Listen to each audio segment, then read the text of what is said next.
ನಕ್ಕನ್ A to Z ನನ್ನ body scan ಮಾಡ್ಸಕ್ ನಾನು ಬಂದಿರೋದು ಇವತ್ತು ಎಲ್ಲಿ ಅಂದ್ರೆ ವೈಟಲ್ ಇನ್ಸೈಟ್ಸ್. ನಮಸ್ಕಾರ sir, welcome to vital insights. For your body you need 3 test: RMR, DEXA and strength output. First ನಾನು ಮಾಡ್ಸಿರೋದೇ RMR ಏನಂದ್ರೆ ನಮ್ ಬ್ರೀತಿಂಗ್ ಅಲ್ಲಿ ಎಷ್ಟು ಪ್ರಾಬ್ಲಮ್ ಇದೆ ಎಷ್ಟು ಪ್ರಾಬ್ಲಮ್ ಇಲ್ಲ ಅಂತ. ಅದಾದ್ಮೇಲೆ ನಾನು ಮಾಡ್ಸಿರೋದೆ ಸೆಕೆಂಡ್ ರೌಂಡ್ ನಾನು ಮಾಡ್ಸಿರೋದು ಸ್ಟ್ರೆಂತ್ ಔಟ್ಪುಟ್. ಫಸ್ಟ್ ಮಾಡಿರೋದೆ ಗ್ರಿಪ್ ಹೋಲ್ಡ್ ಲೆಫ್ಟ್ ಮತ್ತೆ ರೈಟ್.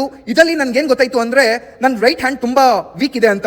ನೆಕ್ಸ್ಟ್ ಮಾಡಿದೆ ಬೈಸಿಪ್ಸ್ ಲೆಫ್ಟ್ ಮತ್ತೆ ರೈಟ್. ಇದ್ರಲ್ಲಿ ಏನ್ ಗೊತ್ತಾಯ್ತು ಅಂದ್ರೆ ಲೆಫ್ಟ್ ಬೈಸಿಪ್ಸ್ ತುಂಬಾ ಡೌನ್ ಇದೆ ಅಂತ. ಅದಾದ್ಮೇಲೆ ನೆಕ್ಸ್ಟ್ ನಾನು ಹೋಗಿರೋದೆ ಟ್ರೈಸಿಪ್ಸ್ ಅಲ್ಲೂ ಅಷ್ಟೇನೆ ಒಂಚೂರು ಕಮ್ಮಿ ಇತ್ತು ಲೆಫ್ಟ್ ಹ್ಯಾಂಡು. ಮತ್ತೆ ಅದಾದ್ಮೇಲೆ ಶೋಲ್ಡರ್ಸ್ ಅಂತೂ ತುಂಬಾ ವೀಕ್ ಆಗಿತ್ತು ಲೆಫ್ಟ್ ಮಾತ್ರ. ಅದಕ್ಕೆ ನೆಕ್ಸ್ಟ್ ಪ್ರೊಸೀಜರ್ಗೆ ಹೋಗ್ತಾ ಇದ್ದೀನಿ. ಇವಾಗ ನೆಕ್ಸ್ಟ್ ಯಾವುದು ಅಂದ್ರೆ ನನ್ನ ಕಾಲು ಲೆಫ್ಟ್ ಮತ್ತೆ ರೈಟು ಈ ಎರಡು ಮಾಡಿದ ತಕ್ಷಣ ನಂಗೆ ಏನು ಅನಿಸ್ತು ಅಂದ್ರೆ ಅವ್ನು ನಮ್ಮ ಲೆಫ್ಟ್ ಲೆಗ್ ತುಂಬಾ ವೀಕು.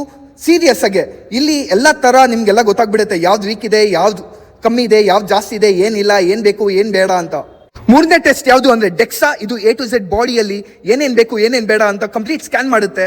ಫೈನಲಿ ರಿಪೋರ್ಟ್ಸ್ ಆಚೆ ಬಂದಾಗ ಏನ್ ಗೊತ್ತಾಯ್ತು ಅಂದ್ರೆ ಬಾಡಿ ಮೇಲೆ ಎಷ್ಟು ಫೋಕಸ್ ಮಾಡಬೇಕು, ಯಾವ ಪಾರ್ಟ್ ಮೇಲೆ ಎಷ್ಟು ಫೋಕಸ್ ಮಾಡಬೇಕು, ಎಷ್ಟು ತಿನ್ಬೇಕು ಎಷ್ಟು ತಿನ್ಬಾರ್ದು.